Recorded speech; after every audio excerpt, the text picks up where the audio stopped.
میرے دوستو، ہمارے ملک میں آج کل سیاسی افراتفری پھیلی ہوئی ہے۔ تقریباً ہمارے ملک کا ہر نوجوان ایسا ہے جو اپنی زبان سے علماء کی توہین کر رہا ہے۔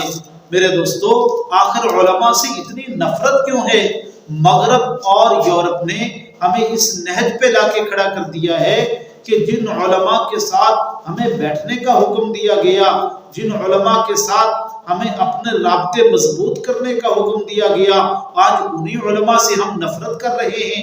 میرے دوستو، میں آپ سے ایک سوال کرنا چاہتا ہوں، اس سوال کو میں بھی سوچوں، آپ بھی سوچیں، کیا یہ وہی عالم نہیں ہے کہ جس کے پیچھے آپ مصلی پہ کھڑے ہو کے نماز پڑھتے ہیں، جو مصلی پہ کھڑے ہو کے آپ کی امامت کرواتا ہے؟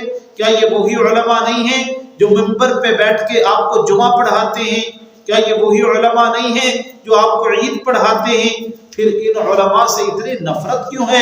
میرے دوستو، غور کریں، سمجھیں اس بات کو، یہ بہت بڑی سازش ہے، علماء سے دور کرنے کی ایک بہت بڑی سازش ہے، جس کے اندر میں اور آپ جس سازش کا حصہ بن چکے ہیں۔ میرے دوستو، آپ ایک بات ذہن میں رکھیں، ہمارے بر صغیر کے اندر یہ کلچر موجود ہے، ہم یہ چاہتے ہیں، میں اور آپ یہ چاہتے ہیں کہ ہمارے مصلی کا امام وہ بنے، ہمارے ممبر کا وہ امام ممبر پہ بیٹھے، وہ عالم دین ممبر پہ بیٹھے، وہ بندہ ہمارے ممبر پہ بیٹھ کے ہمیں واعظ و نصیحت کرے جو شرابی نہ ہو، زانی نہ ہو، چور نہ ہو۔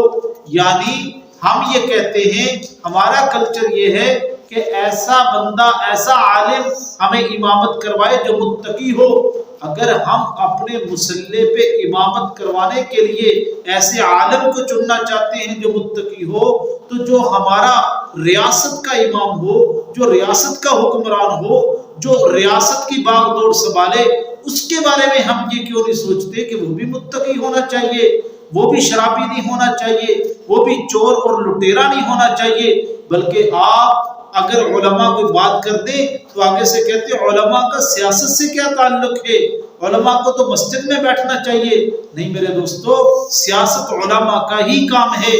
حضور علیہ السلام کی ایک حدیث موجود ہے، اللہ کے نبی علیہ السلام نے فرمایا، بنی اسرائیل کے اندر ایک نبی جاتا تھا، اللہ پیچھے دوسرا نبی بھیج دیتے تھے جو ان کی حکومت کی باغ دوڑ سنبھالتا تھا، ان پہ سیاست کرتا تھا۔ میرے نبی نے فرمایا، میں آخری نبی ہوں، میرے بعد اب کوئی نبی نہیں آئے گا، میرے بعد میرے وارث علماء ہوں گے۔ میرے دوستو، علماء کی قدر کریں، علماء کی توہین نہ کریں۔ ایک عالم کا مقام اتنا ہے، میرے نبی علیہ السلام نے فرمایا، اگر عالم پانی پہ سفر کرتا ہے تو سمندر کی مچھلیاں جو ہیں اس کے لیے مغفرت کی دعا کرتی ہیں، اس کے لیے استغفار کرتی ہیں۔ ایک عالم ساری رات سوئے اور ایک بندہ ساری رات عبادت کرتا رہے تو عالم کا ساری رات سونا عابد کی ساری رات کی عبادت سے زیادہ بہتر ہے۔ اللہ ہمیں عمل کرنے کی توفیق عطا فرمائے۔